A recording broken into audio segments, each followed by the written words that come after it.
everybody else and put these on our YouTube channel. So this is the third installment of our series about helping people that are on the registry. We had, the first one was a talk back in response to the movie Untouchable. The second one was for people that are specifically on the registry so that they had some resources and some understandings of what's going on in other states and ways to approach certain problems, laws that were going on. This one is specifically about employment and housing. So we didn't pitch this as kind of like quickly happened. We had been talking, I talked to all the panelists for a while, and so there won't be as many people probably tuning in. We had less attendees than the other ones because it was put together kind of close to actually starting, but that's fine because I wanted to get this down. We can share this with a lot of people anyways afterwards. The goal essentially is to have it for information that people who are employing and people who are renting can know why it is a very actually good idea to embrace people that are on the registry as potential tenants and employees. So to that effect, we have a great panel. We've got Goggans was supposed to be here, but he introduced me to Joe from Family First Realty. They are, well, I guess I'll let you just kind of introduce what all you do. I think that would be, because I'm not entirely sure, but I know I've heard a lot about the approach that you all have to housing. Yeah, man. So Martel, the owner, he's a very compassionate, very empathetic type of guy. He's so cool. And with his situation, I don't know, do you guys know his situation? No, so if you could talk a bit about that, I think briefly. It is an interesting story. So yeah. So yeah, Martel is from prison. He is in prison right now, and he's serving a lengthy sentence, I believe, until 2028 or 29, could be longer. But with him being incarcerated, this, I'm sure, strikes home. It hits home very, like, real close, obviously. But he started the company in 2018 from prison, and he made it a strong goal of his to be able to help as many people as possible, and that doesn't discriminate, from the people who are on the registry. So yeah, I mean, I'm the contractor, so I'm pretty much his contractor, so to speak. So I go in and I fix up the properties. I deal with tenants that are there. Sometimes I even handle like property management type of things for him. And I kind of like not have to, I want to, but he has a strong set of morals and values that we kind of go by. And with that being said, that greatly helps everybody involved, whether it's the tenants, whether it's us as the business people involved and stuff like that. So yeah, he built this company to help the people in need, and that doesn't exclude people on the registry all day. Yeah, I kind of went out there. Usually I was going to have you introduce yourself before you started speaking, but I really wanted to hear some of that story right now because I know myself, I just know a little bit about the story, but not, you and your connection and, how it all started. So yeah, I'm definitely interested to hear more about that and what your experience has been in this regard. We also have Kandis. Now, I'm going to let you pronounce your last name because as long as I've known you, it's always been Kandis, and I've never actually tried to pronounce that name. I don't want to do that. It's Voelske. Voelske. Voelske. So yes, I actually got started with iWalk because of my brother being incarcerated, who told me that you need to get involved with this group and organization because they do a lot of good and they help a lot of people who don't have a voice on the inside. They can't help themselves. So we were there to help. So that's how I got started. And as I had worked with iWalk, I was introduced to another gentleman by the name of Ron, who had actually knew of a gentleman that needed help. He wanted to find a house and asked if I would help him. So he referred me to this gentleman and we got started. So I have been working in real estate for 10 years and I absolutely love helping people. So I'm happy to be able to do this type of work, not only help, all across the board. I'm working with clients that are high end. I'm working with clients that are just getting out of prison. And you know what? they're the most appreciative, and that's amazing. So very happy to be able to be here also. So thank you. Thank you. We have 3 more. I'm just going to real quickly just say your names and titles so we can kind of go into the talk about the reason everybody's here and their specific experience in this regard. We have Niel Thoreson, who's the regional chief for the largest, I believe the largest region of community corrections in the state of Wisconsin. We have Jeremy Pierce, who is another one. Is it Spark or Mspark? Is the Mspark, okay. Mspark, yeah. Mspark, the copy department receiving manager for Mspark. And we have Goggans, who is the lead community intervention specialist for the Milwaukee County Housing Division. Did you change positions recently, Connor? I want to make sure that I acknowledge that if it's wrong. Yeah, I have recently within the past couple of months, but I still do landlord engagement, as we call it, the effort on behalf of Milwaukee County. And I have myself involved in other things, but that kind of covers the bases for sure. Okay, awesome.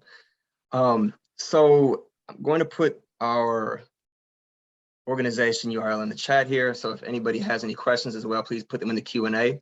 But basically, to follow through with anything that we have in the future, you can go on our website, you can check out our YouTube channel, social media. We are going to be having more events, trying to just address different things and always correct the narrative. So that'll be in the chat. I'll put it at the beginning and the end here. So starting out right now, I think it makes the most sense to go in the order of housing, then supervision, then employment, because housing is oftentimes what people need to have before they get out, or they're at least looking most readily for that. So in that regard, we're going to talk to Connor and Joel about their experiences in the housing space. So if you can talk a bit, Connor, how did you get into this work? Because it is interesting that you have such a passion for this work, and you're in just a housing division of the county. It's not really reentry or justice area. Yeah, absolutely. And thanks for having me, Shannon. I really appreciate it. So I first got into this issue more specifically when I started administering and overseeing federally subsidized rental assistance programs. I started out in Waukesha with public housing programs.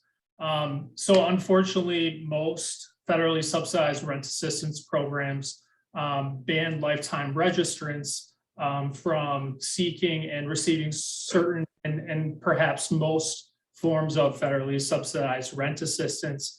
And with that said, for those that aren't lifetime banned, it's even harder to get into housing programs and then also see that they're able to successfully use their housing subsidy.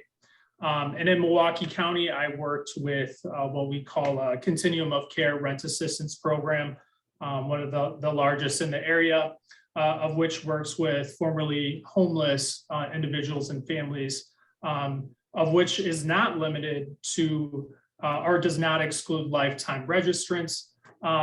But with that said, the registrants that we do work with, unfortunately, we do still see a lot of landlords that are unwilling or perhaps hesitant to work with registrants because of a lack of education, or perhaps because they're not fully educated on the issue. So that's how I became acclimated with this issue, basically seeing that there's still quite a need amongst registrants for housing, especially with rent assistance. So it's really our duty to try and find as many landlords and educate them on this issue, so that we do see more options for those on the registry. So to that point you made about what a lot of landlords don't know, why is it, and this is for Joel, why is it that you all have been open to renting to people that are on the registry when that seems to be an area that a lot of people run from? Well, honestly, with Martell being, obviously incarcerated, and his want to help people in general, it only makes sense, right? It's not just the folks on the registry that need help, right? It's more than that, right? And if we can touch those, if we can help those people, we can keep them from making like erratic and dumb decisions, in my opinion. They need stability, right? And the foundation of that stability is, housing, right? So if we give them a place to stay, I feel like we can eliminate a bunch of issues just in our community, period, so we can coexist together, in my opinion. Yeah, they're still humans, so that's what I get from it, So what has your experience been then? I mean, you would, landlords, I would imagine, not being in that space, but just in this space of, reform and trying to correct the narrative people have about people that have records and the issue overall, that there's a sense of fear. That's always kind of what it is. They hear the term or they see what happens in the news or somebody that has that type of a crime and they think that, stay away. And so what has been your experience with having people that are on the registry, as tenants? I feel like, you can have problems if there are people, like I said, like there is no issues. I mean, there's horror stories. I mean, it's just all about communication, in my opinion. The more communication that we have on our end, like, the better. And obviously with Martell being incarcerated, me and him, we have to communicate quite often. And me and the tenants will have to communicate quite often. So once we establish that, and yeah, that's basically it. It's just communication. Are there any precautions that you take? Anything that you like, certain, if a certain person has, is on the registry, do you say they maybe have to pay more? Or is there any precautions at all that you do take? That's just, I don't even know if that would be a thing. I'm just saying those are kind of crazy things I would imagine people would do. I mean, we all have to do background checks, right? So that's basically it. Like, we just do a background check, and that basically gets us a feel of what we got, what we're dealing with, and we just move accordingly. Like for instance, I don't want to put people's business out there, but we got a guy that he requires a little bit more attention, and with me being the project property manager type of guy, me being open to answer his phone calls, whenever there's an issue, I just answer it, and I just try to handle whatever problems that may arise right then and there.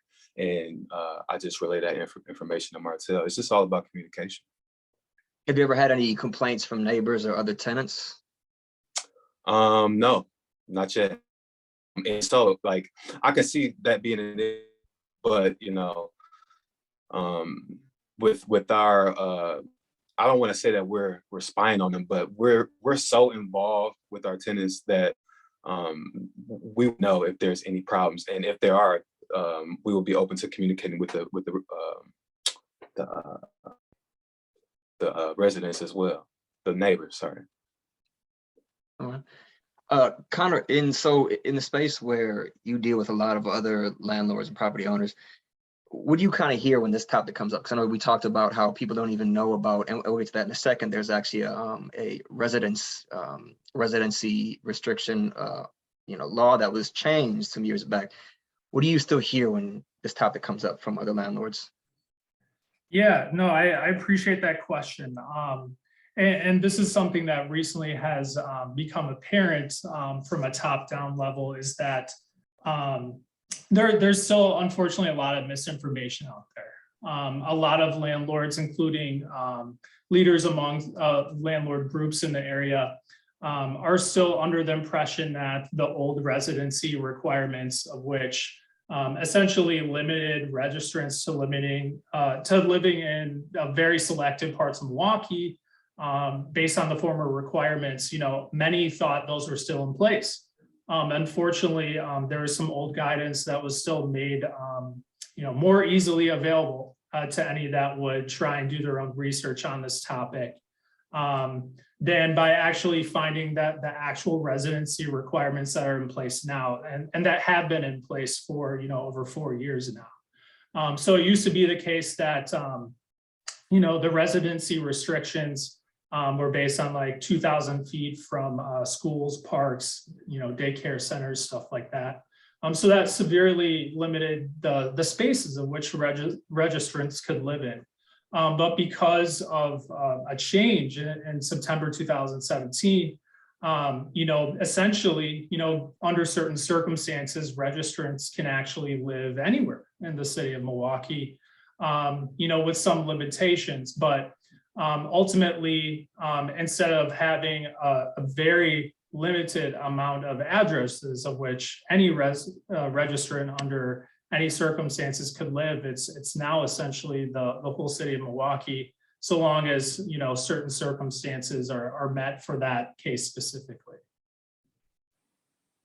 Are there things that are reasonable requirements or concerns that have to be taken into account, or are they more fears? Yeah, so that does come into play, but ultimately, you know, the guidance that I've been given, you know, to provide to landlords is, you know, if they're unsure about something, just have the registrant actually follow up and ensure that their address is acceptable, you know, to those that are supervising them. You know, because individual cases do matter, you know, when it comes to determining whether or not an address is going to work or not. For example, you know, where that person lived at the time of which they committed their offense, you know, is important. You know, whether or not they're considered sexually violent would, you know, have a factor in their residency, and other factors as well. So ultimately, you know, the supervisory agent is going to have to approve of the address. So the guidance that I've been given is, you know, just see that address be verified as being acceptable, and that's the easiest way, given that there are a number of factors for each given case to consider. But overall, you know, certainly the residency restrictions doesn't mean someone has to, you know, live in a very select part of Milwaukee.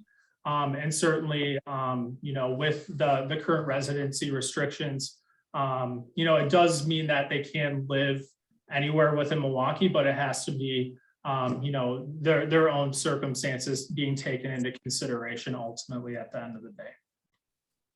And so Neil can probably touch on some of this a bit better later, but in terms of SBNs and other counties, do you know of any others? This is two questions. Are there any other counties that are similar to Milwaukee in this regard? Or is Milwaukee the most lenient? Because from what I understand, they are. Sounds like it. Lenient is a terrible word to use there, but reasonable. Yeah. I can't speak to other counties myself, so I'll definitely let Neil talk on that one. Okay. And then the SBN component, the same thing. Would that be one that would kind of stand out as a factor that would, you know, make it more complex for a person? Yeah, surely, I would say so, definitely.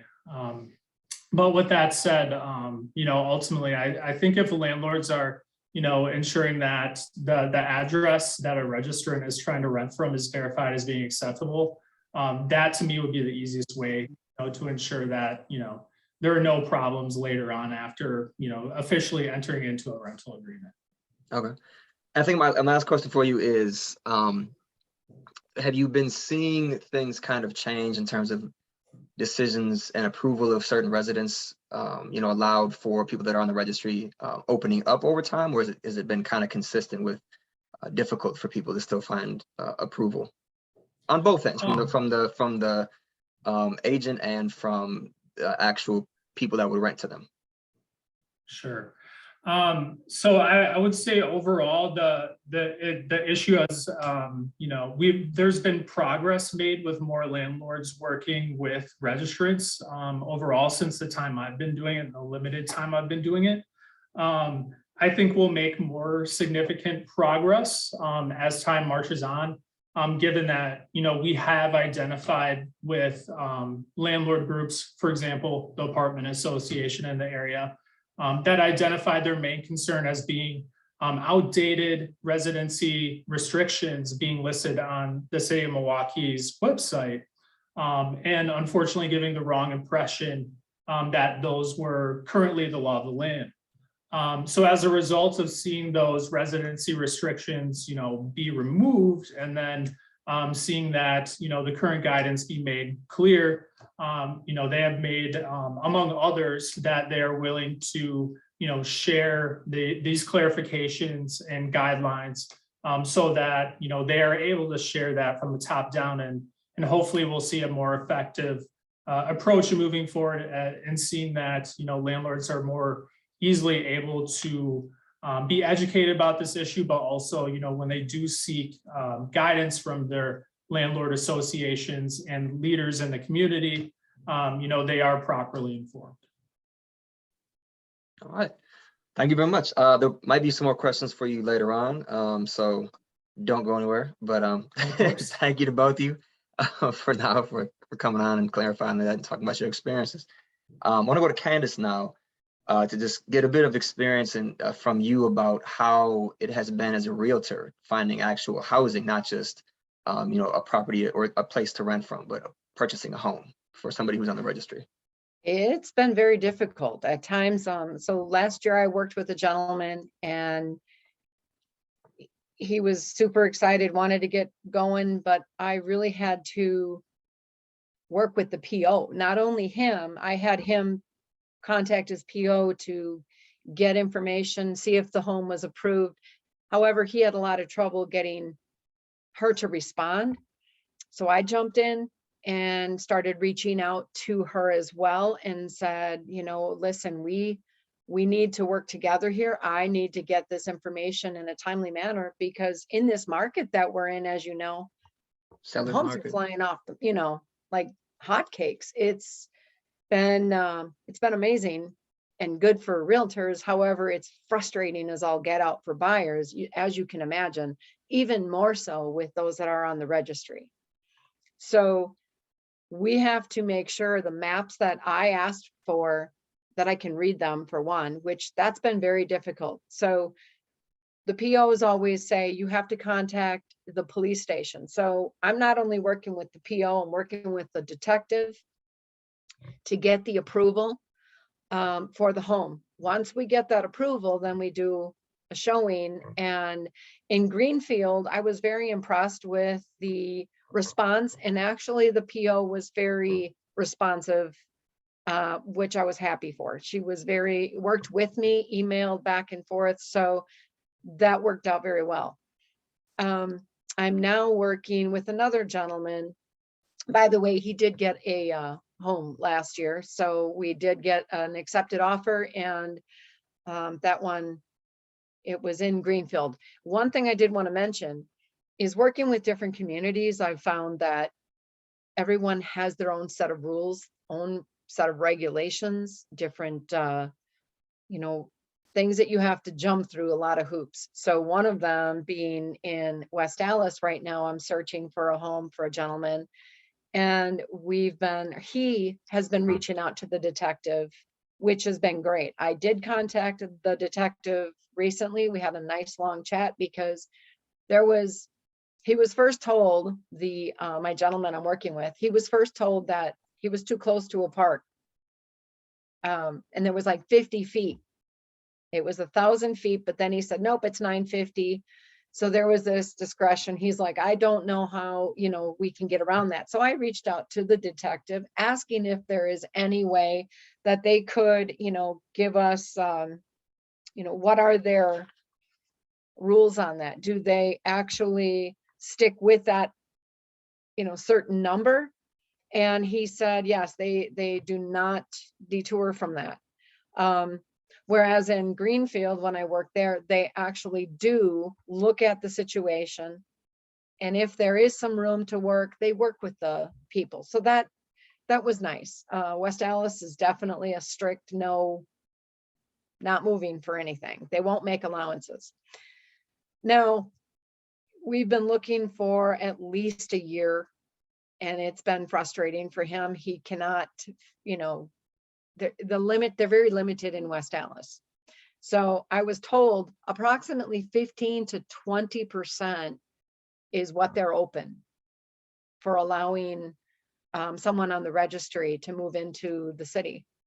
So I thought that was interesting. Their maps definitely need improving. I mentioned that to the detective, and he's actually the one that does work with gentlemen that are on the registry. And he said he would look into that. So I'm hoping he does, because you can't read the map, and it's very hard if somebody wants to look in an area if you can't see what it's on there, so that's something that they're going to be working on. So what kind of detective is that? Is that one that's connected to the person's case, or just a general detective in the department? General detective who works with, in that department for sex registry. So he has an actual department that he works for, and that's what his job is. He started this, I think he said 3 years ago. He was very helpful and, worked with me. So I appreciated that. I asked him a lot of questions, and, he gave me all the information that I requested. So in terms of buying a home, you don't have in that sense somebody who has a sense of liability or concern about a tenant, the person, as long as they have the money and they pass that simple, ability to purchase the home. Sure. It seems like in that case, it's all a matter of the municipality that is the biggest issue, or the only issue. Definitely. Interesting. Absolutely is. Yeah. And it was the interesting. thing that's hard, Yeah. sorry to interrupt you, the Okay. difficulty of that is each community is different. So, Yeah. I'm trying to reach out to this gentleman. I'm like, you might want to open up your search. And he said, I can't, I'm limited. So I don't know what the reason is. I don't care. It's not up to me. It's between him and his PO. But I'm trying to help him see if there's any way we can open up to, more of a search area. Somebody So was asking if those maps are public record that anybody can look at. depending on the county, I know that you can contact anyone in the department. You can ask for that map, and that should be, yes, it is public. I mean, you can get it, you can have access to it. Easy enough, I think, if you just call. Okay. All right. Some have them on their websites, not everyone does. Yeah. It's interesting because in the reverse is the case for maybe not the reverse, but just a bit an odd angle for getting housing for people that aren't on the registry but have a record. Is it's equally, maybe not equally, it's probably the most difficult in every realm for people that are on the registry in terms of reentry and release and every aspect of getting their lives back together. But somebody who's has a criminal record of getting out and isn't out on the registry is going to have a difficult time getting a place too. It's a very, very common thing, more difficult than employment or any other thing, I think. But to buy a house, if you have a criminal record, is pretty easy. I know a couple of people who said that they just bypassed the whole process and got a house, and it was much easier than getting an apartment. But for the registry, it's different. It's equally as, if not more difficult, because of it's very interesting. Right. Well, I helped a mom also because she didn't want her son, who was getting out, he was in his early 20s. She didn't want him to go to a halfway house. So she asked if we could search for a home. And that process was a lot easier because that was back about maybe 6 years ago, less than. And that was, we were finding homes that were either foreclosed and she wanted something she could fix up and make their own. We ended up finding a place pretty quick. But again, dealing with the PO and the police and making sure you have all your ducks in a row to have that approved before you go and show the home. Now, this gentleman that I was working with recently that's looking in West Allis, he wanted to move up north, like in Adams County. The process there is way different. They want you to actually have an offer on a property before they approve it, before the PO approves it. I was a little surprised. I'm like, why on earth would you lock yourself in? Of course, we would have to do, add into the offer that this is contingent upon them getting approval, but then you're putting all their business out there and it's not necessary. You know what I mean? So that was frustrating. That's why he ended up coming down here and saying, let's just find a place here. Yeah. So what would you say, what would you recommend to any realtor who's trying to help somebody that's on the registry in navigating this process? Contact the PO, gain start working with the PO, get to know them. You need them on your side. You want to make sure you have that communication. Again, just like Joe said from Family First Realty, it's communication is key. And having that communication with the PO as well as the detective that you need those approvals from, just making sure that you have that ability to get the quick response, especially in this market. So I would say reaching out to the PO, introduce yourself. A Also, make sure that your person that you are working with has a good communication with their PO as well as the detective. I try to put it on them. It's their responsibility to communicate and find out if their homes are approved. For the most part, if I can. If there's difficulty with communication, then I step in. Okay. And then also the detective, should they also touch base with them, or just the agent I first? would say yes, I Well, have. okay. I've reached out and talked to them as well. Okay. All right. Thank you very much, Kandis. Sure. So I apologize, Neil, because I had the most questions for you, as you saw, I think, but you have the most knowledge in this space to think about all the touch points. Are you okay just kind of talking about how you got into this work? Because I know you've said before that you've actually been using, the different language for a long time, which is not very common in the system. That's been kind of a culture change recently. You've been doing that for a while. Yeah, person first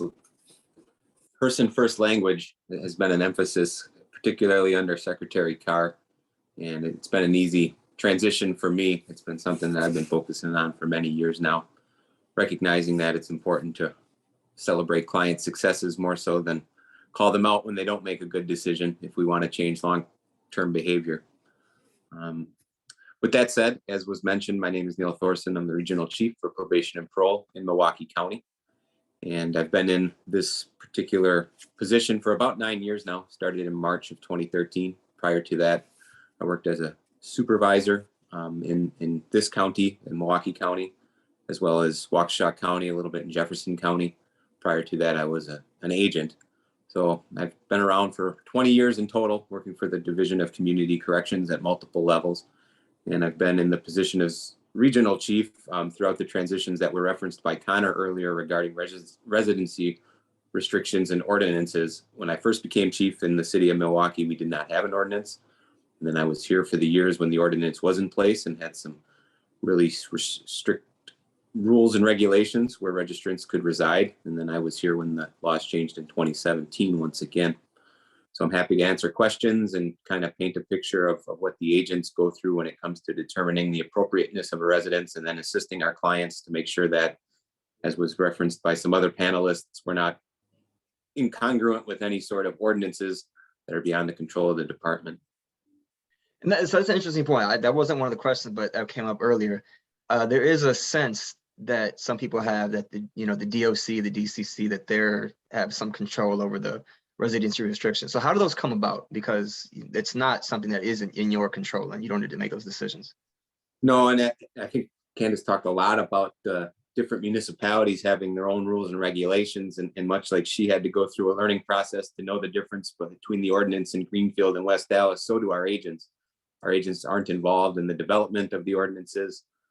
So once they're passed, it's our job to sort of try to learn them to the best of our ability, know how they interface with the certain dynamics of the client that we're supervising in their criminal background, such that we can make sure that they don't get in a predicament where they are all set to rent an apartment only to find out that they're not eligible based on the ordinances in the particular municipality in question. So the agents aren't responsible for the ordinances. They don't offer input on the design of the ordinances, so on and so forth. The same with the state laws. There was some mentioning about special bulletin notice clients. Those are all dictated to us by the legislature. So we don't make the decision as to whether or not somebody returning from incarceration is designated a special bulletin notice client.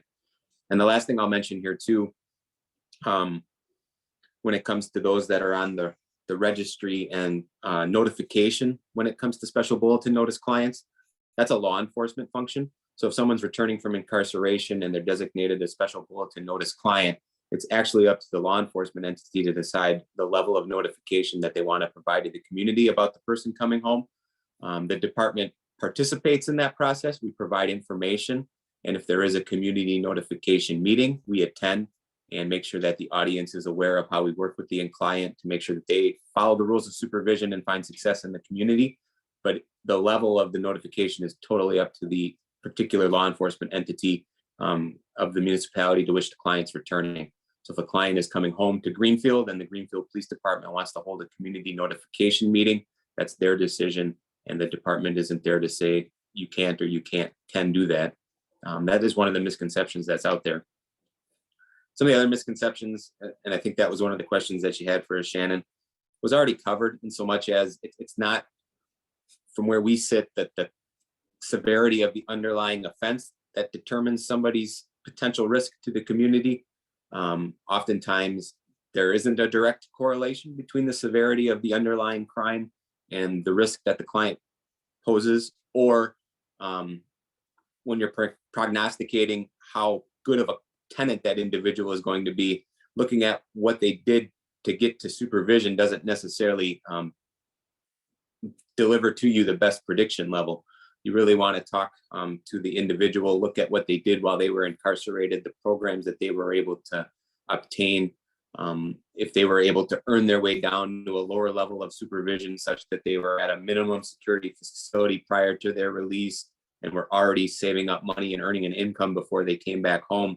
The level of family support that they have is a big determining factor of success. So things like that really matter more than the offense itself. I wanted to put that out there as one of the common misconceptions that we deal with when it comes to making sure that residents returning home have an opportunity to find long-term and quality housing.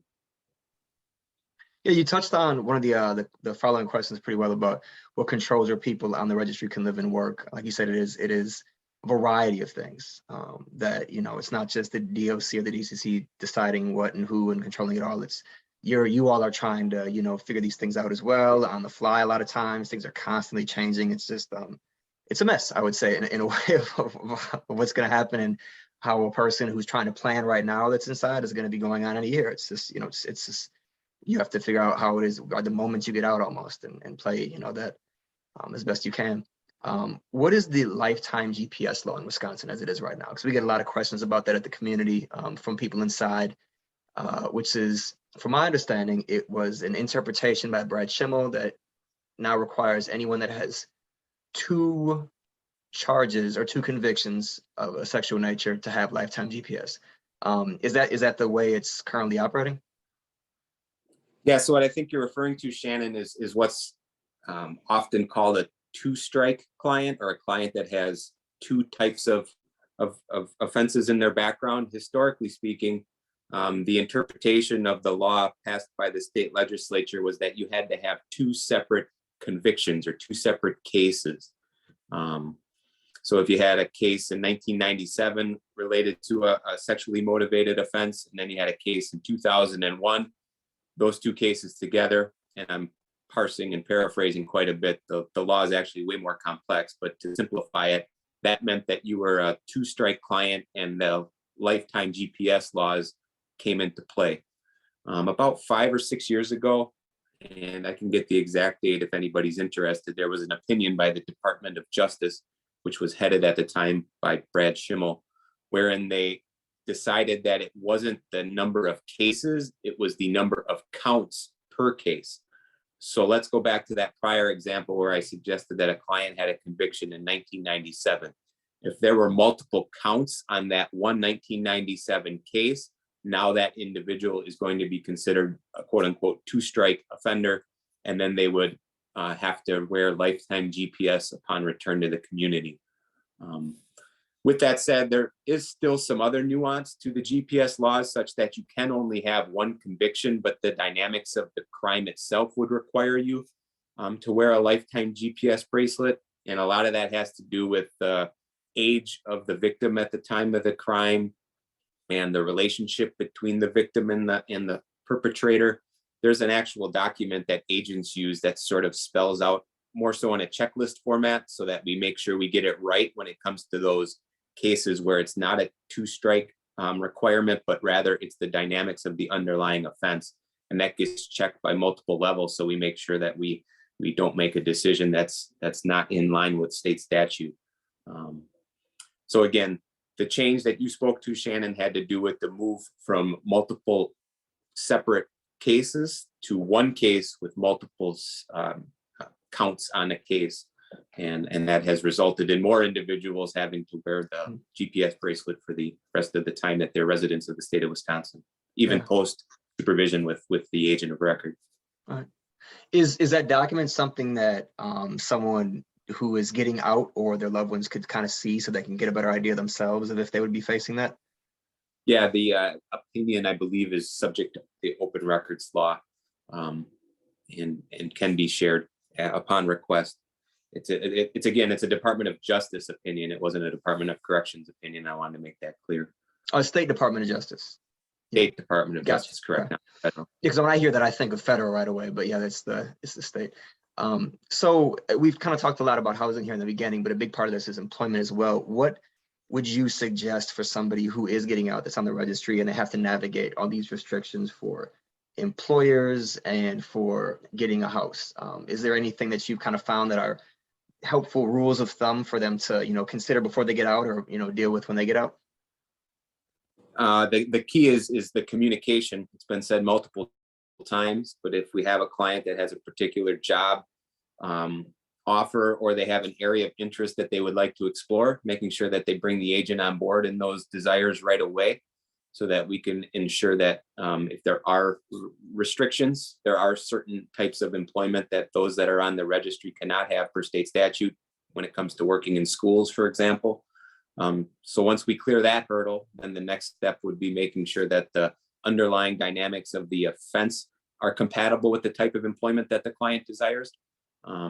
And then after that, working with the client to make sure that they know how to answer the questions that likely will come from the employer themselves during the course of the job interview about their criminal background, or being prepared for difficult conversations that might come up with coworkers, right? A lot of the clients that we supervise on the registry don't have the level of anonymity that perhaps most of us are accustomed to. Their pictures are out there on the internet. The types of offenses for which they're on supervision are all out there for public consumption. And there might be folks that are uneducated that would suggest that means they shouldn't be a coworker of theirs. And then how are you going to handle that in the job setting such that you don't end up making a poor decision and lose a position that's very valuable to them? So having those discussions with agents, making sure that agents know of their desires and where they want to work. And we are very, very versed in the idea of having role plays and working with clients to handle those types of circumstances. So those are things that an agent can bring up. A client can bring up with their agent at an office visit to help them prepare for the type of employment that they want to hold. So those things are all key. And then more so the nuts and bolts when they do obtain employment, ensuring that they properly update the registry requirements, right? So that they don't end up in a position where they're violating state law because they haven't noted the type of employment that they have on the registry, if that's a requirement for them, things like that. Again, it's really about open lines of communication. And I often find clients that are hesitant to share certain things with their agents for fear that there's going to be repercussions. And that's part of the work that we need to do, making sure that we break down those barriers and letting clients know that we want to be totally transparent. And that flows both directions, right? If we're expecting honesty out of them, then we want to make sure that the agents are totally upfront in terms of what can and can't be done when it comes to gaining employment for those that are on the registry. That's a good segue to the next question about what happens when there is a discrepancy, when there's disagreement about something between an agent and somebody on the registry. What's the best course of action for them to pursue? If it can't be worked out between the agent and the client, then the state statutes are such that there is an administrative appeals right for those that are on community supervision. There's an actual form, and I like to cite the form. It's a Department of Corrections form 127. If you were just to go to Google and put Wisconsin Department of Corrections DOC 127, you'll get a copy of the form that I'm talking about. The second page of that form points to all the different statutes and timeframes and whatnot. And that way the person that's filling out the form has a complete picture of how the process works. The first level of appeal, if there's a disagreement between the agent and the client, goes to the agent supervisor. And then the agent supervisor is required to take a look at the circumstances from a neutral perspective. And if it's a situation such that the client has a point and we want to reverse the agent's decision, that's when the supervisor will step in. Conversely, if the supervisor is in agreement with the agent and doesn't think that a reversal of a decision is warranted, then they're obligated to make sure the client knows that and the reasons for it. If that decision is made, the client's still unsatisfied, then they can appeal to my office, regional office locally, and we'll do the same sort of exercise, taking a fresh perspective and a new look at things. And then from there, they can appeal to the administrator of the Division of Community Corrections. And still, if they're dissatisfied, they're able to appeal to the Office of the Secretary. And that's all fleshed out on that Department of corrections form, the DOC 127. One other thing I wanted to mention here, though, that I think it's important to note is that very seldom is a decision made by an agent when we're working with registrants only their decision or solely their decision. Many of the situations that come up with the supervision of those that are on the registry are more of a group process. So the agents that work with the registrants meet weekly, sometimes twice a week, where they bring forth to their peers and the supervisor situations on their caseload, questions that come up if they're not certain about whether or not an employment is a good idea based on the risk profile of the client in question. They bounce it off others who might have more experience than them, including their supervisor. And oftentimes the treatment provider is brought into those discussions as well. So if the client in question is seeing somebody from a cognitive behavioral perspective, they'll get an opinion from that individual in terms of, is this a risky situation such that we wouldn't want the client in that predicament? Or is this an employment that we can work through and allow them to pursue that vocation? Sometimes too, we have input from our staff psychologists or others that are serving the client in the course of their rehabilitation. So that, again, it's more of a collaborative decision-making process. It's not just one agent that has all the authority to say yes or no when it comes to a proposed employment. I know that's helpful. I know a lot of people do feel it's just one agent ruining their life. So I hear those claims a lot. So it is more complex. It's good to know. So last question is there anything going on right now to make some changes about some of the policies or the way things are handled, or are things kind of at a status quo and moving forward? Yeah, well, I think at the statewide level, there are some conversations such as we're having now being held, which helps to elevate the consciousness, the collective consciousness about the struggles of those that are on the registry and what we can do to help ensure that they find success in the community. Because the bottom line is that if we have clients that are successful, that means safer communities and it means less crime victims. And that's what we're all in this for. The other thing that we do here locally in Milwaukee is we're very active on bodies such as the reentry task force that we have. And as a subshoot of that, or a subcomponent of the reentry task force, is the housing task force. So I have representatives that report directly to me that attend those meetings, and they strategize and try to find out different ways that we can get the message out there to landlords in our community that this is a population that you don't have to be afraid of working with. In fact, a lot of the clients that are on the registry are extremely compliant. They have good employment, and all they need is an opportunity. And you're not going to be disappointed. And if there are problems, we're here to help, right? We're here to help troubleshoot. The agent of record it can be an ally to landlords if there's concerns or problems. We can step in, and if things need to be adjusted with rules of supervision to help out the situation that's going on the home front, we're there to do that. It's all about collaboration on that front. So those are a couple of things that I'd like to mention here this evening. Well, thank you very much, Neil, for joining the panel after hours. So and you have a great scenery there, and I think the harbor is that restaurant. It looks like it's yeah, it's springtime in Milwaukee. So right. It's moving slow. It's not really kicking in yet. No, but thank you very much. And if you want to stay on, there might be a question or two, but gonna go to Jeremy. Yeah, absolutely. No, I'm here for the awesome. Here for the duration. Thank you. So Jeremy, we just met very recently through a fellow ambassador of mine in another program who is in Georgia, and she just told me she had somebody who, because I had a very difficult time finding somebody who was an employer who employed or was involved in hiring people that are on the registry. And so I'm actually going to talk shop a bit with you because I'm myself an employer and I've hired somebody on the registry, and I will do it again as much as I can because I believed in it before, and the first experience I had with it was exactly what I thought it would be. And so, so how did you get into this issue? Just kind of talk a bit about that. Well, quite frankly, I'm on the registry. So I had to come home out of a period of incarceration, trying to figure out how to get my life back together. And I was blessed to have a family member in my situation who spoke to an employer they were working with, and they gave me a chance. And that's all I needed was a chance. And once I proved myself there, I was able to find another opportunity across town at another employer. There's only a few in town right now that I'm aware of that actually have been, I would call, friendly employers to not just those on the registry, but also those with a history of having a conviction. But the the whole point was just being able to get into the door and being able to show what I can do, that I'm a human being. And thankfully the employer I work for has given me that opportunity. And as I've been able to move up the ladder and reestablish my career and get into management, I have to give back. I have to give back to this community, because it is, even if I wasn't on the registry, take that equation out of it, the experience I've had has just been very, very positive thus far. So.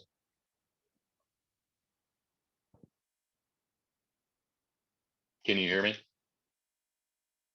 I can hear you. My mouse just wanted to Oh, disappear on me to go to okay. the mute section. All me again. I thought I put you to sleep there a minute. It's always I'm sorry. me. No. So what has been your experience so far with hiring other people that are on the registry, being in a position to actually put them in employment? Yeah, I love that. Actually, I'm following Mr. Thoreson, because one of the things that he finished up with was just an assurance that a lot of the folks on the registry, the experience I've had is that they put their head down and want to be able to move forward with their life. Most of them are aware that they've made a mistake, just as anyone else makes a mistake in life. But I think the underlying issue is you understand that there's not very many places that hire. And so my experience has been that they come in and put their best foot forward, because they know that there's not much of an opportunity anywhere else, and they want to prove themselves. There's a drive, it seems, within most of those that I've employed that have a history on the registry, that is just innate, that they want to prove their ability. They want you to really not view them. It's more than we hire a lot of convicted felons in the company that I work for, because they just don't do a background check. We're one of the few I'm actually in Louisiana, by the way, for those that aren't aware. I'm one of the, oddballs. I'm not a local on your podcast here, but anyway, that's why I talk funny. So don't judge me on my accent, I hope. But we actually have 4 facilities in our company, one in Indianapolis, 2 in Alabama, and 1 here in Louisiana. And they all operate the same. And my experience has been those with different types of convictions. Just, I'm not trying to sound negative, but it's just my experience has been there's just not as much of an effort to overcome their past with those types of offenses as there is with those on the registry, if that makes sense. If I got guys with drug charges, there's so many times I have to go back and you just watch them go as a revolving door, going in and out of prison and jail, those types of things. It doesn't seem to hit them as hard as those on the registry. I don't have that problem with those on the registry. I mean, it's a very interesting point. Because on one hand, like you said, you don't want to make it seem like that group is bad and this group is better. It's not a matter of comparing, like throwing them down to hold up this group. But when you think of people that have a record and giving individuals a chance, and you start to break down the criminal categories, the place you right away have that natural bias towards, because of the story we've been told by the media, the one person that was on the registry who did something to a kid and now suddenly, they should all be feared. Well, there's plenty of others you never see or hear from because they're just quietly trying to make up for what happened in their life and getting their life back. It is a very, very interesting population in the sense that a lot of people that are on the registry I've experienced when I was inside and out, they weren't people who were living like criminal lifestyles. So a lot of them had businesses. A lot of them were, had a job for a long time or in a union. And so when they get out, they can just try to get back into that emotion. It's a very, very different lifestyle they had before they went to prison. And so it is just so much more complex than that label, just as it is for the criminal record label, period. But this specific niche group is really, really interesting in how it's so different than what you would think as an employer. If I may, I think the word that I use to describe it is those on the registry have a hypersensitivity. It's like you always have eyes on you, like you're always being watched, whether it be because you think that the system is watching you, or, oh my gosh, if I go on a website or something that it might pop up. There's a different sensitivity level that comes with the registry just because of the hypersensitivity of the nature of the offense that you're having to deal with. The community seems to be watching. If you move into a neighborhood, give it a few days or maybe a month, they're going to know. Your card, I don't know about Wisconsin and Louisiana, you have to mail out cards. So your name goes on a card to everyone within like a 3-mile radius. You go on the newspaper, you go everywhere. And you're so published in the community that it just creates that hypersensitivity. So you really want to, the experience I've seen is they really want to prove themselves that they're not a monster, as everybody thinks. Yeah, it is. And just kind of to add on that, this is something that anybody who's an employer, if you look at the statistics and the data that's well known for decades, this is not just separate groups, this is government data that they found in state after state, is that people that are on the registry have the lowest or one of close to the lowest recidivism rate of any group. So there's so many misconceptions and so many counterintuitive aspects to the group that is on the registry versus what you think because of the media. Again, it's the media, the stories you're told, all that stuff. And that gets into the whole correcting the narrative thing that we focus on at the community in general. But yeah, so what would you, I mean, I don't know, do you talk to other employers? Do people ask you about this policy? What would be something you say or have said to an employer who is considering or brought to their attention somebody who's an applicant that's on the registry? The thing I would always encourage people that are employers is that, like when I sat down with the employer that I'm with right now, number one, if you're on the registry, let me approach that if you don't mind. Be willing to be transparent. There's something about being open and honest. And if you don't have to go in and advertise it, but don't be afraid of it, because there's two reasons for that. One, it shows your openness on your part, because everybody has a past. I don't care if it's on the registry or not. You have a past, you've made mistakes, you own it, you move forward, and you gain a respect, I think, with some employers that are willing to give you a chance. You'll gain respect from that employer. Secondly, you don't have to hide from that. You already know in the interview, you and your employer are on the same page. Now you can move forward and just be treated like an employee. So as an employer now, I respect that person if I just give them a chance. They're a human being, period. That's it. And I promise these guys all the time when I have friends that employ people, just give them a chance. Not everybody is ever going to work out. Registry or not, you're going to be let down by some people that you hire. I promise you, if you hire people on the registry, that I personally believe your percentages of success are going to go way up, because they, like I said earlier, most of them have a hypersensitivity to wanting to prove themselves now, because they've been beat down and pushed down for so long. Some of it is self-inflicted because there's guilt, shame, things that they have to work through in their own life. But yeah, I encourage anyone that is an employer, don't be afraid. Don't be afraid. They're not monsters. They're not scary. They're just human beings. They want a chance. Most of them have families. They have spouses, children, just like anyone else. And for me, the thing that I find unfortunate about that very valid and great point of the hireability and the worth of taking a risk on that demographic is that I don't ever want it to be to a point where we are looking at that group as, oh, okay, because they have this shame and I'm going to take advantage of that and they're going to be better as employees. Like I want it to get to a point, hopefully, where it's no longer, because they've done this thing and they have this sense of guilt or they want to just get their life together, we'll just use that and they'll be good employees. But they're just people who offer value like any other person we want to hire. Like that's the ideal to get to at that point. But for now, that argument definitely is very valid. And I think it is one that I would hope a lot more employers heed in their work. The other side of it as well, how can you speak to some of the actual like legal concerns that might pop up? Because I know there is a liability component that does happen. So how does that work out where you are? Well, there really hasn't been a concern with that. I could share so many stories of what we've dealt with in this company. And none of them have been related, oddly enough, to anyone on the registry. I mean, again, we deal with a lot of convicted felons. I've seen fights break out. I've dealt with all kinds of stuff happen from time to time, because we want to give people a second chance. But when you hire people that are coming, let me put it this way, coming out of incarceration, especially fresh out of incarceration, there's that quote unquote jailhouse mentality in some people still. And so they kind of bring that and translate that into the employment area. And there's going to be a period of trying to work with them as a manager, as a hire. You have to be sensitive to that.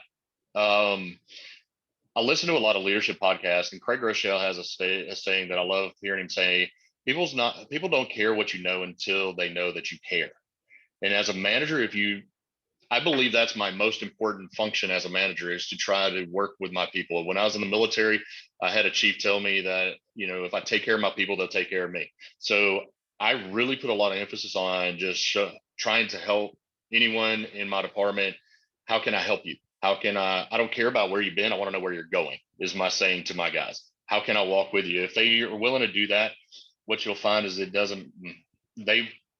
get beyond their issues. They start to really give you an effort every day. They take pride in their job. They stand up, they work harder. And I've had a lot of success with that. Yep. I would find that to be incredibly true. So I'm glad to have somebody who's actually doing it to talk about that for any employers. The last thing I want to ask you about is the new venture that you're embarking on with the virtual place of worship. I think that's a very great idea, because there's a lot of people I know who have either been banned from a place. Like, there's one individual I know, he was a part of the creation of a church back in the day, and they won't even let him go there anymore because he's on the registry. So having a place to go or worship where you don't have to worry about that is pretty significant to a lot of people that are on the registry. So if you can talk about that a bit. Yeah, just quickly. When I came home, I was fortunate, again, in so many ways, that I didn't have to walk the same walk that a lot of people in the registry have to deal with, but I've seen the stories. I got immediately involved in a program called Celebrate Recovery, and I started seeing people from all different backgrounds, struggles, and things. And what you learn is folks on the registry that deal with that, they're no different than anybody else. They made a mistake. They had a struggle. Most of the time it's rooted in my experience it's been rooted in some pain in the past, that it wasn't manifested by drugs or alcohol or anything else. It was just manifested in a different form. Fact of the matter is, all of those are mistakes. So we found that, how do we reach people? Because like you said, some are not allowed to go to church, or even if you are, they're able to go and they have to be escorted. That's a little awkward when you're trying to walk with your wife and your children and there's some stranger walking beside you as a visitor.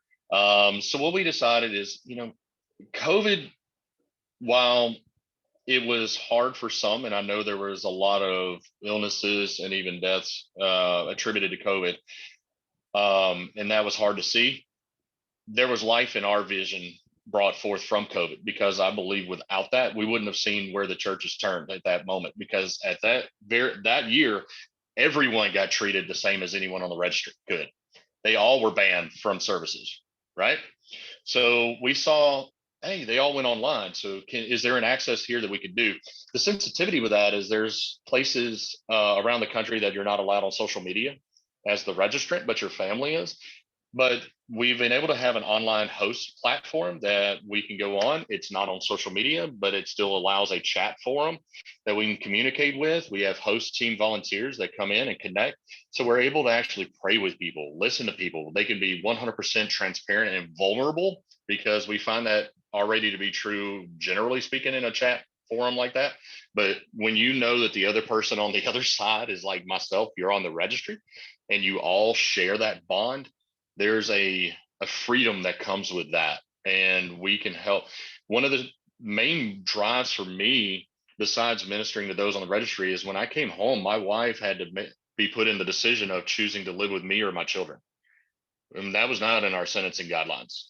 We have no idea. That was only by probation, and I'm not trying to down talk probation, but you come out and you learn you have to deal with circumstances that were not expected, and so that was very difficult.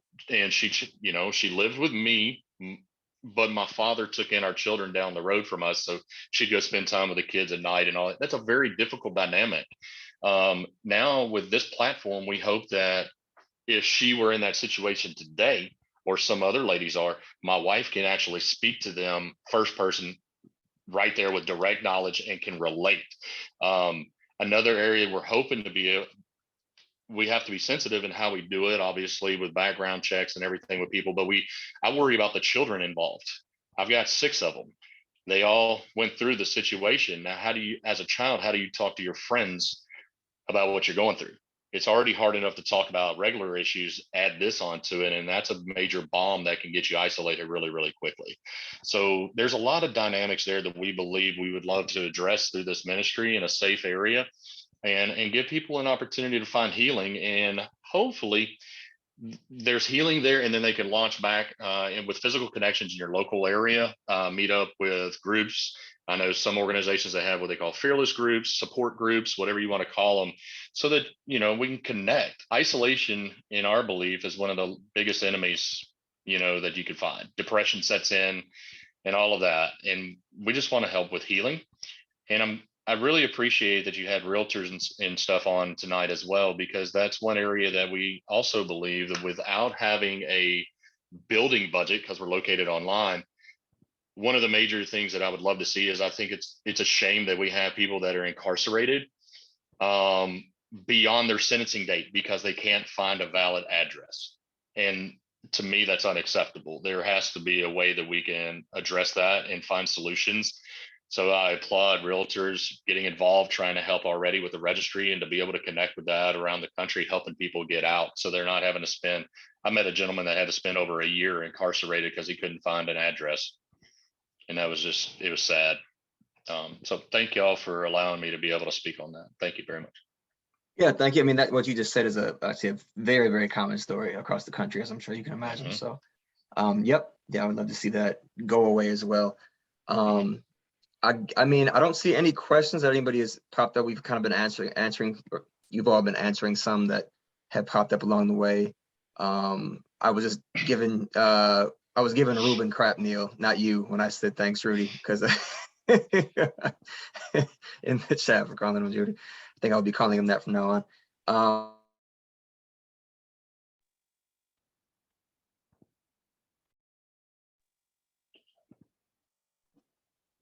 Shannon, I think you accidentally muted yourself. Of course I did. So ooh, why not end it like that? So just put in the chat again our website. So if anybody wants to go on there and join, sign up for our email list or the YouTube channel that we have, and just kind of get future things that we're doing, events. I don't know if we'll have too many coming up between now and the summer, just have other things going on, but our award show is going to be September 1st, our second inaugural Correcting the Narrative Awards at Turner Hall. So just kind of be kept up with a lot of that.